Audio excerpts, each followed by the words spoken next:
Olá, esse é o nosso podcast da reunião de estudos do Evangelho do Grupo Espírita Irmão Áureo. Eu sou o Fabiano Sales.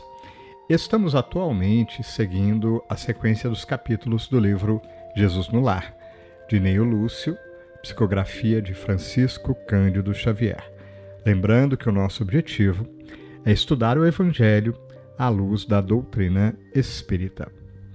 Hoje, quem preparou a reflexão foi o Flávio Teles, em torno do capítulo 40, intitulado O Proveito Comum. Daqui a pouquinho ouviremos juntos. O Flávio trouxe importantes reflexões sobre o que significa, algo que traz proveito comum para todo mundo. Qual será a tônica? Muito interessante. Tá? Eu aproveito para te convidar, porque a gente, estendendo esse momento do podcast, que são as reflexões iniciais, a gente tem a nossa live, que acontece no mesmo dia do lançamento do podcast, às 17h50. A gente vai ter coordenadora estreando, na verdade retornando, tá? Que é a Nízia, junto com o Flávio Teles, o Evaldo, trazendo outras reflexões, estendendo essas reflexões. É muito bom a gente estar junto. Eu vou estar assistindo também juntinho de você e colocando comentários, enfim, aproveitando para estudar. E por falar em maior aproveitamento, em estudar, não se esqueça que a gente sempre coloca na descrição uma bibliografia complementar que nos permite o aprofundamento do tema. Então você também está convidado. Normalmente todas elas têm o link lá para ler online, para facilitar. Tá? E é muito bom estudar a doutrina espírita juntos. Tá? Feitos todos esses convites, só me resta então de coração te convidar para que juntos a gente possa refletir na doutrina espírita. Vamos ouvir?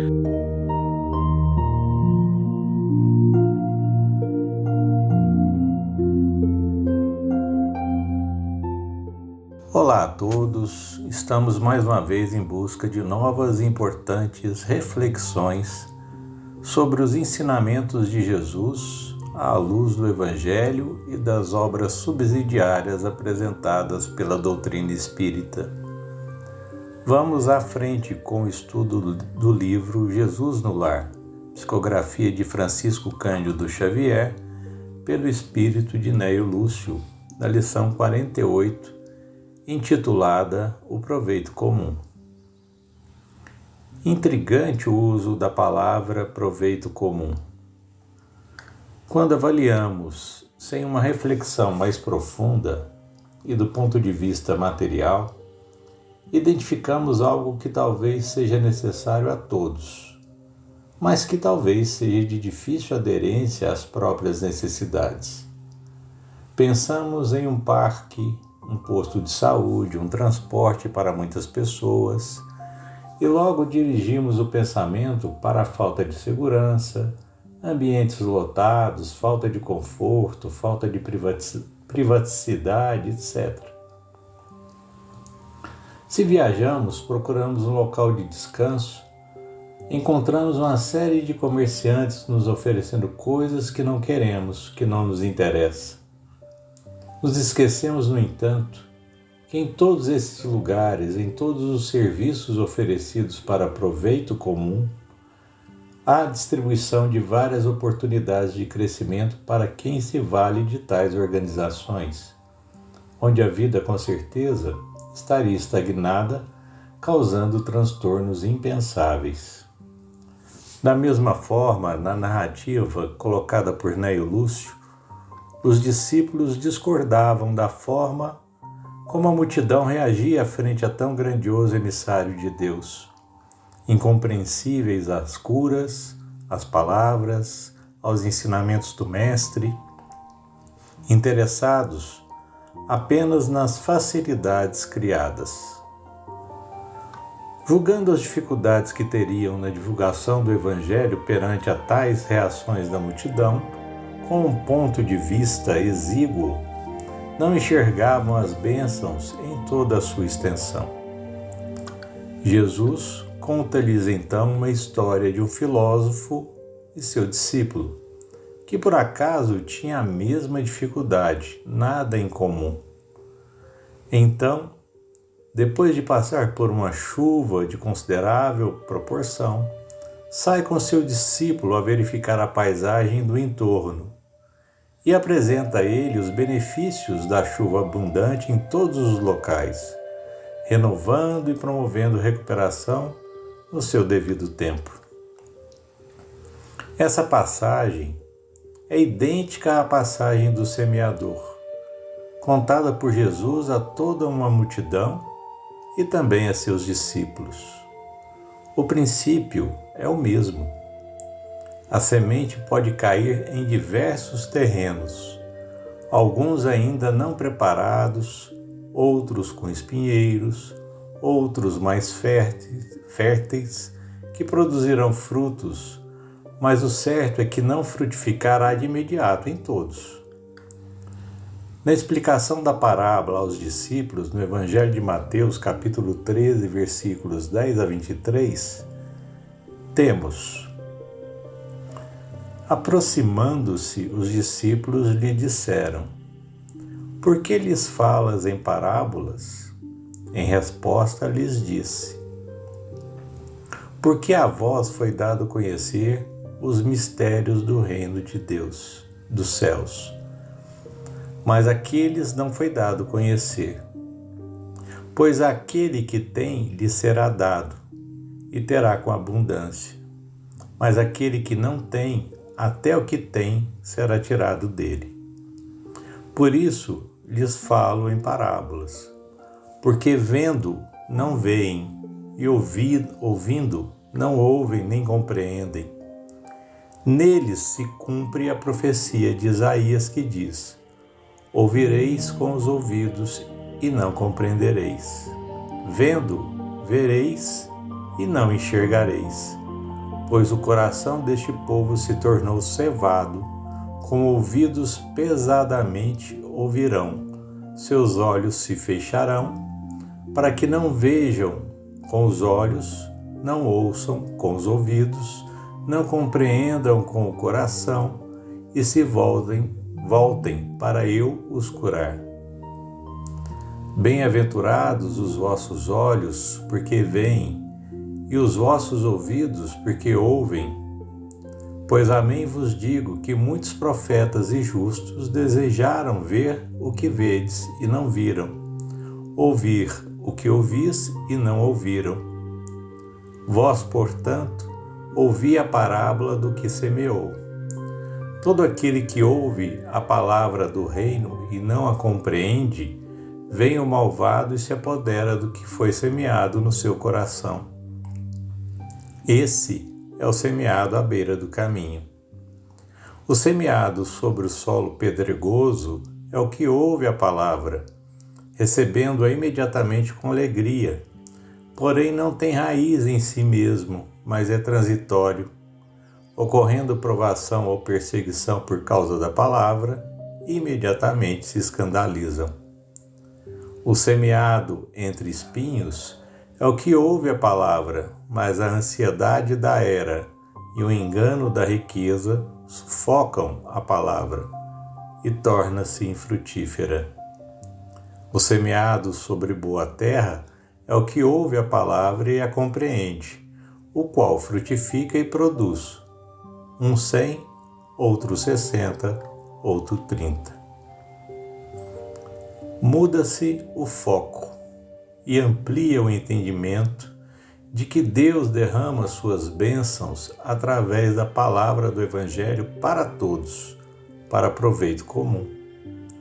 No entanto, nem todos têm as condições de aproveitamento desejado, pois estão em estágios diferentes de evolução. Muitos ainda estão cegos e surdos, voltados para resolver as questões do interesse material.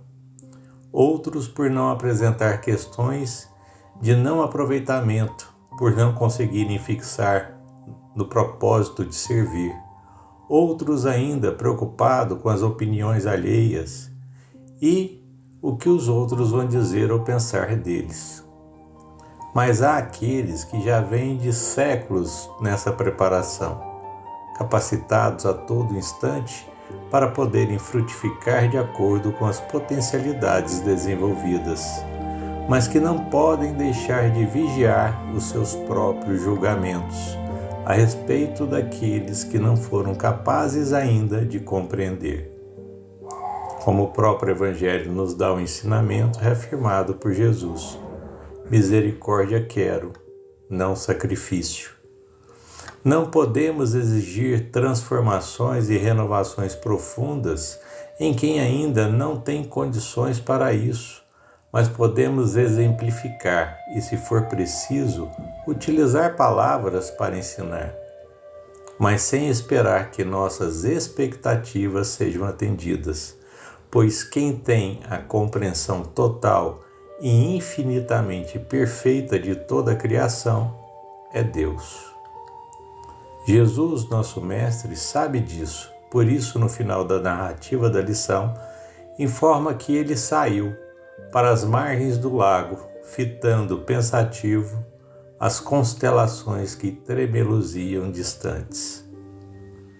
Com certeza teremos muito a refletir sobre a lição, onde recomendamos ao ouvinte amigo que a leia com atenção e detidamente, buscando em seu coração identificar todas as bênçãos já recebidas e considerar que Deus a distribui indistintamente, aguardando que os seus filhos a recebam com entendimento no tempo oportuno.